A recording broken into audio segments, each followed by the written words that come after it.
Hi everyone and welcome back to Cloudberry Flowers. It's the 12th of April today. We're coming up to Easter weekend, which will be a busy time here for making up some seasonal flowers for our local customers. And then next week is the start of wedding season. So I've got 2 weddings next week, which I'm really excited about. I'm looking forward to putting some tulips and narcissi and hyacinths and hellebores and lots of nice seasonal foliage together for my brides then. I've been away on holiday for the last week, and that's always a really tricky time as a flower farmer, to be brave enough to leave your flower farm and see how it gets on after you have been away for a number of days. Luckily, my parents live in the same town as me and they weren't away this week, so they came in and looked after the greenhouse. And they really did have a tough job on their hands last week because we've been having all seasons in one day. So while I was away up in the north of Scotland, we were having sleet and snow and hail in one day at the same time as we'd have rain showers, a glimmer of sunshine. It really was all happening. And back here in Peebles, it was much the same. There was a little bit of sunshine which would warm up the greenhouse in the day, so Mum and Dad had to come in and make sure all the vents were open, enough air was circulating to keep it cool enough. Then at night time the temperatures were dipping down to -3 at night times, so they had to come back in, close all the vents up and make sure that everything was fleeced inside to get the little seedlings through until I came back. So they did a fantastic job and they're all looking really good. I'll show you in a minute. And also what tends to happen is when it's not been very warm over a week away and everything has just been cool days in the greenhouse, things tend to just stay fairly static. So when I've come back just now, I haven't seen huge amounts of growth on things, which tells me that it hasn't been the nicest week of weather away. I just told Mum and Dad to leave everything in the outside flower patches alone because it's quite a big job to look after them, and I thought that the greenhouse would probably be enough. So what I did is I fleeced a lot of my plants under low caterpillar tunnels and left them like that for the week. And then I knew that they would be protected. What I was most worried about was if we were going to have big snowstorms, because if we did and the snow lied, then that can crush the flowers under the tunnels and you really need to be here to remove the snow from them. And also wind. If there's any big storms, which can definitely come along at this time of year, then that can rip through the fleece and it can destroy tunnels. But luckily we seem to have got away with just flurries of snow and it wasn't lying on the ground.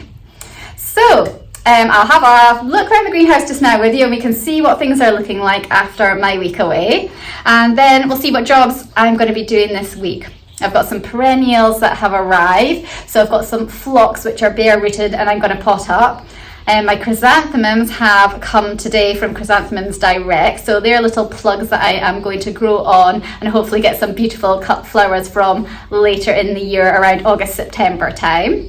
I'm still sowing seeds and we're going to do more of a video on that, April sowing, probably not next week but the week after when my weddings are done, and I'll show you then all the different varieties that I sow in April. But let's go and have a look just now at the greenhouse and see how things are looking. So Mum and Dad really did do a fantastic job at looking after the seedlings because it is not easy and you do have to be in a couple of times a day looking at what needs watered, what needs fleeced, whether the vents need opening. It is really a full-time job, so they did fantastically well. So the Achillea here is looking nice and healthy. It's not put on a huge amount of growth since I was away, but it's certainly looking good and you can see the new growth coming there. And it'll start to bush out and get into a stronger plant. Corn cockles are looking really nice and healthy. I think that they're getting so big that they may need potted on. And that was a question that I did have from somebody. How many times do I pot on? And what I would say is I pot on into these little 2cm pots or the big 82 cell trays. And then I pot them on once more before hardening off and planting out. So these little 2-inch pots will get planted into bigger 3-inch pots one more time and then I'll start hardening them off. Snapdragons are doing well. They're just starting to come away and get a bit bigger now, but they really are quite slow growing, and I think that's just because it has been so cold.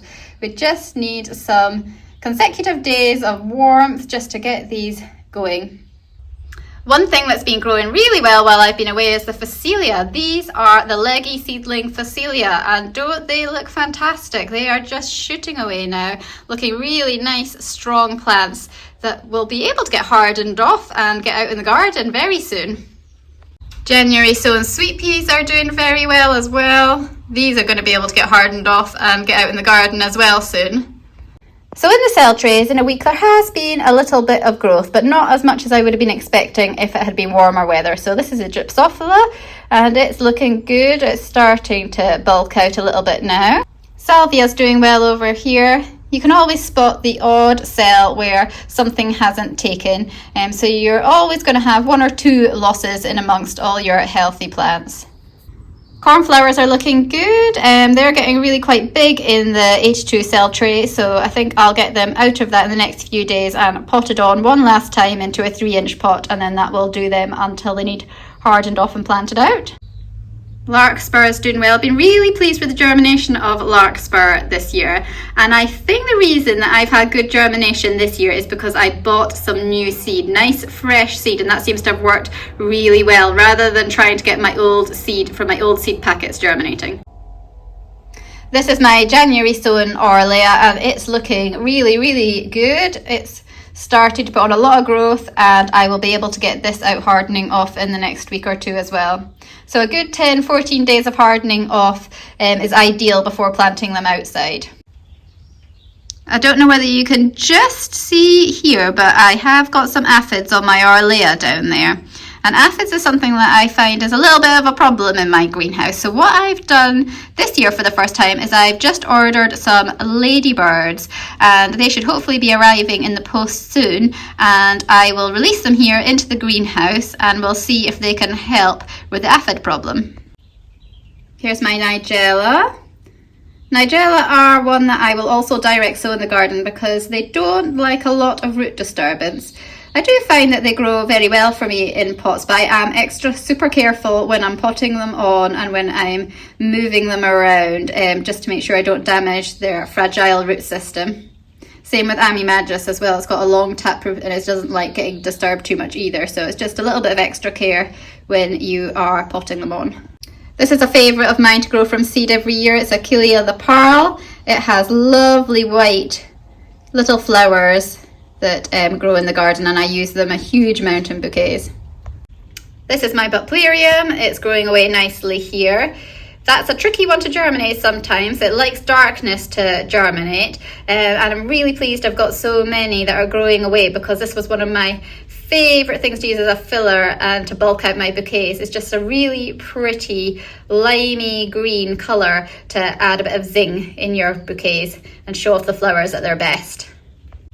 These little dwarf sweet peas are doing super well. I love these because they are just a dwarf variety. You can put them into containers, you can put them into hanging baskets. They will be super cute this year and smell lovely. So I've got a nice raised bed beside the flower stall. I'm going to put some in there hopefully.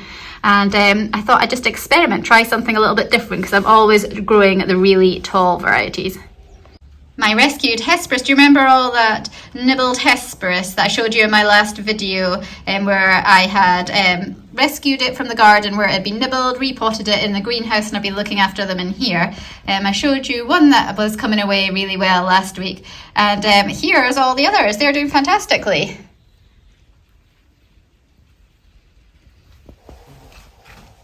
So it's been well worth rescuing them all, and I'm going to harden them off and get them back out in the garden again. These are all my tulip pots that I am bringing inside to bring them on a little bit quicker so that I can have them for my weddings in the coming weeks.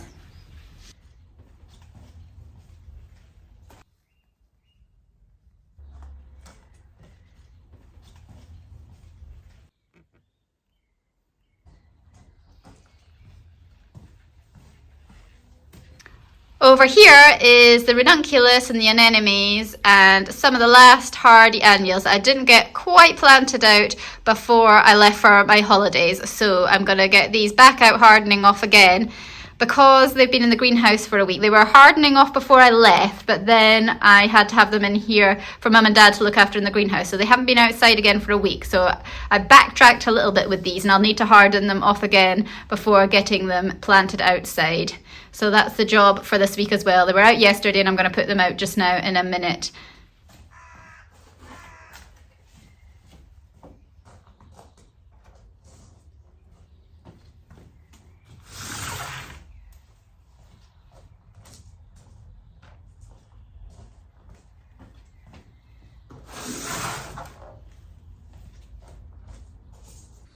So the day that I went on holiday, I started off lots of new seeds on the heated propagating bench because I thought that by the time I came back, some of them would have germinated. So I've just taken the domes off just now to have a little look and see what was germinated for me while I was away. So over here we can see that we've got some snapdragons that have germinated, which is great. Over here I've got some cosmos, which has germinated while I've been away. Some status has come through as well. And over here we've got some helichrysums that have germinated. This is an aster which has also done really well at germinating. Lots and lots of scabiosa have germinated while I've been away, so they are looking really good, and I'm going to have to get those potted on soon. Some more sweet peas as well. So in the week that I was away, a huge amount of seeds have germinated, which is fantastic because it meant that it was really worth putting them on there. And they're great because they haven't got too big and grown too much and got too leggy in the time that I've been away. So that's worked fantastically well. If I'd been away for 2 weeks instead of a week, I think that they would have started to really stretch for the light and get leggy and would have been needing potted on. But I think that that's worked really well. So the first job of today is to pot up some bare root perennials that have come and got delivered to me. And this year I'm trying to plant some more phlox. So I've got phlox Rembrandt and it has been soaking in a basin of water for the last few hours just to give those roots a good bit of moisture before I pot them up. Now you could plant them straight out into your garden, and I have done this with bare root perennials before, but what I thought I'd do this year is I wanted to pot them up in the greenhouse and bring them on a little bit before they go out into the garden. Once they're out in the garden, they're competing with other plants for nutrients and light, and also they are very prone to slug attack, and at the moment we've got very damp weather outside, so I thought that they might be stronger and do better for me if I grow them on first in the greenhouse, and then when the weather improves and the plants are that little bit sturdier, I'll then harden them off and plant them out, and I'm going to see if that gets them off to a better start for me. So bare root perennials, there's a lot of different ones that come in this form, so things like Astilbia and Astrantia I have had before, and today I've got my phlox, so let's have a look and see what they look like just now. So here you go, you can see here, this is my little baby phlox bare root plant, and you can see it's got lots and lots of roots here that are looking quite moist because it's had a soaking, and here are the new shoots that are coming off it that will start to grow into the nice new plant that we're going to get. So to plant my little phlox plant here, I am going to just use a 9 centimetre pot, 3.5 inches, and I'm going to fill it about a third full with some multi-purpose compost. And then I'm just going to place in my bare root plant. This one's got really long roots, so I'm just going to make sure that they're all nicely tucked in. So the roots go down and the green shoots go at the top. And I'm just going to pop some compost round about. I'll just leave that little green shoot exposed at the top there like you can see, and the roots are all underneath in the compost. And what I'll do now is I'll just do a few more, and then I'm going to just water them gently in, and I'll put them all in a tray together, and they'll sit in the greenhouse growing on quite happily for the next few weeks. I will water them today, and then I'll just check back in a few days' time every so often to check that the soil isn't drying out. You don't want them to be waterlogged, but you don't want the soil to dry out either. So you just need to keep a moderate level of watering up and check on them. And then as they start to grow into sturdy plants, I'll start to harden them off by putting them outside for a bit in the day and then back in the greenhouse at night.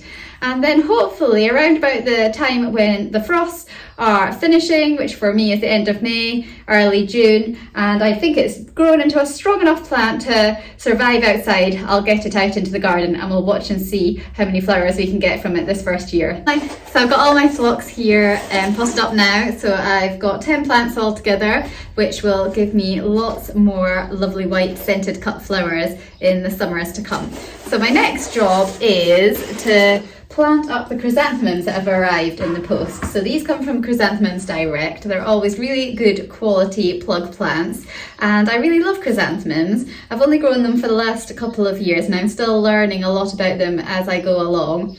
I've tried growing them inside and outside, and last year I grew them inside thinking that I would get a longer season of flowers from them, but in actual fact that didn't work for me. I hadn't got my techniques quite right for growing inside.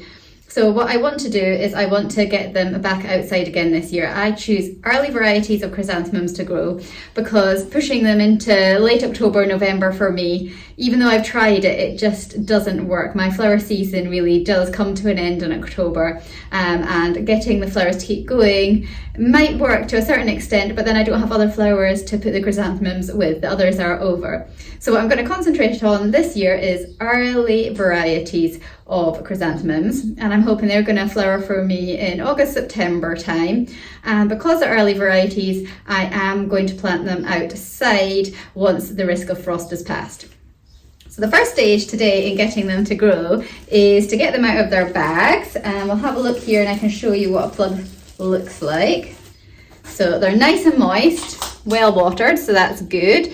And you can have a look there and you can see the plug plant there. So nice and healthy, lots of nice green growth on it.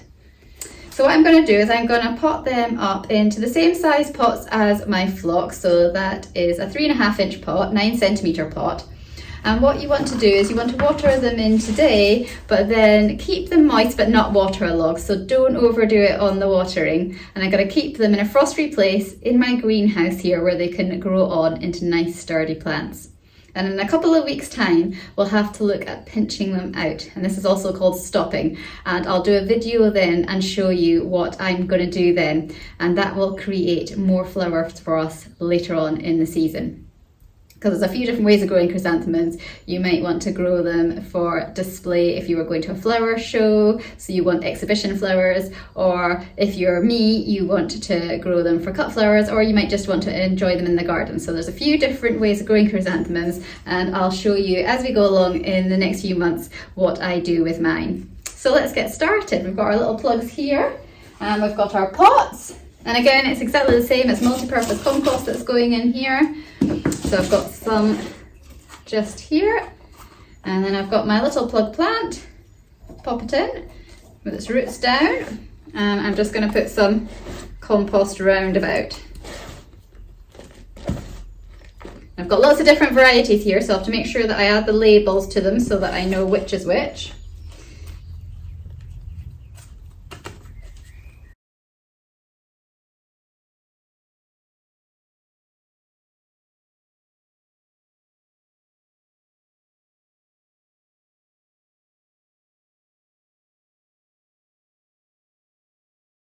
So that's the chrysanthemums all potted up now, and they've had a water, and they do look a little bit squashed when they come out of the packet from travelling and being delivered, but they will soon uncurl and they will get used to being in the greenhouse and start to put on some really good growth. And once they are in good growth, I will then start to feed them with a nitrogen-rich fertiliser to help with good growth, and then it'll be switched to a high potash one once the buds form and we're going to get some flowering.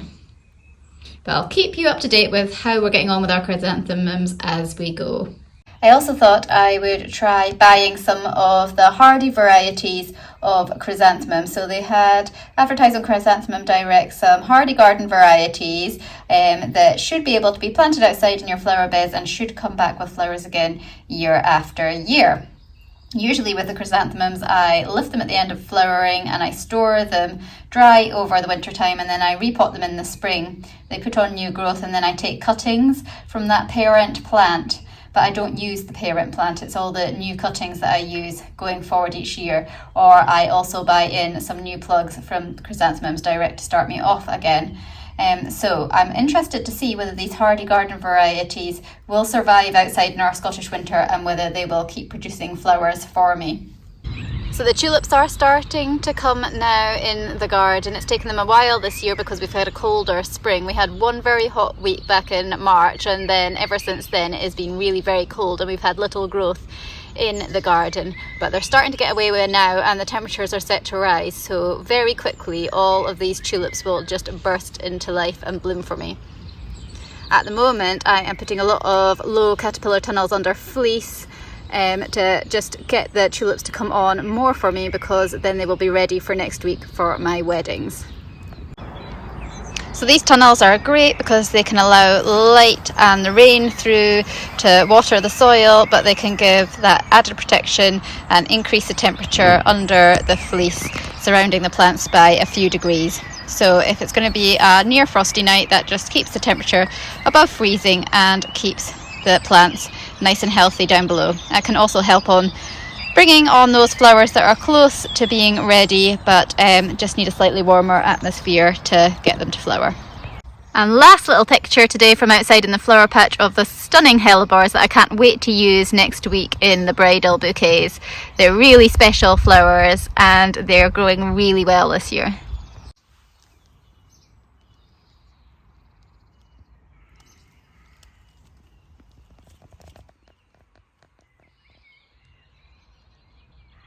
Thanks for watching my catch up today. It's been great to go and have a good look in the greenhouse to see how things are getting along after I left them. There's going to be so many jobs to do in the coming weeks. This is when it gets really busy for me because I have the flower stall, I have flower orders coming in, I have weddings, I will start to provide flowers for florists, and then at the same time you're doing a massive amount of gardening and growing in the background, so there can be no let up. If I stopped sowing seeds just now and potting on plants, then I wouldn't have flowers at the back end of the year in the later summer months and the autumn. So you have to keep going, and even into June time I'll be sowing flower seeds for next year, so there's a huge amount to keep on top of, and it's just making sure you don't miss anything and you get everything growing like you want it to. There's always going to be things that don't go well along the way. I mean, I can already see that I'm going to have aphids in my greenhouse, so we have to see if we can tackle that problem, and hopefully things like the ladybirds and the ladybird larvae will help with that. And we'll have to see if the weather warms up at all, because at the moment it is being a really cold spring, which is really just holding things steady. They're doing all right, but there's no real good growth going on. So we just need that sun to come out and the weather to get probably raining at night time, nice and sunny or warm in the day. That would be the ideal for me. So let's see what happens in the next week. I'll catch up with you. I'll maybe manage a video next week, but because of the 2 weddings, it might be the week after. And then we'll have a look at all this April seed sowing. All these exciting ones like sunflowers and zinnias, and these ones are the kind of things that I'm going to be getting going then.